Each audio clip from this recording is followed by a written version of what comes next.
আতিফ আসলামের জীবনে কি সত্যি এতটা খারাপ সময় নেমে এসেছে?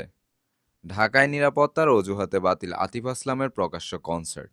স্বরাষ্ট্র মন্ত্রণালয় বলছে এই মুহূর্তে কোনো কনসার্টের অনুমতি নেই, কিন্তু বাস্তবে দেখা যাচ্ছে ভিন্ন চিত্র। প্রকাশ্য মঞ্চ নয়, গোপনে একের পর এক প্রাইভেট শোতে গান গাইছেন আতিফ আসলাম। বিয়ে, গায়ে হলুদ, ক্লাব শো, এমনকি বিশ্ববিদ্যালয় ইভেন্টেও তার উপস্থিতি। প্রশ্ন উঠছে, পাকিস্তানের জনপ্রিয় সঙ্গীতশিল্পী আতিফ আসলামের জীবনে কি সত্যি এতটা খারাপ সময় নেমে এসেছে? শোনা যাচ্ছে মাত্র 3 কোটি টাকার বিনিময়ে একটি বিয়েবাড়ির অনুষ্ঠানে গান গেয়েছেন এই আন্তর্জাতিক তারকা।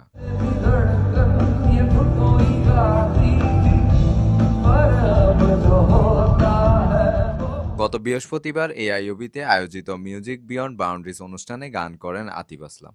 এর আগে 15 ও 17 ডিসেম্বর ঢাকার একটি ক্লাব সহ একাধিক প্রাইভেট শোতেও পারফর্ম করেন তিনি। এদিকে কনসার্ট বাতিল হলেও অনেকে এখনো টিকিটের টাকা ফেরত পাননি। মামলাও হয়েছে আয়োজকদের বিরুদ্ধে। প্রশ্ন একটাই, যেখানে নিরাপত্তার কারণে কনসার্ট করা যাবে না সেখানে প্রাইভেট শো কিভাবে হয়? এটা কি আতিফ আসলামের খারাপ সময়, নাকি নিয়মের সঙ্গে টাকার খেলা?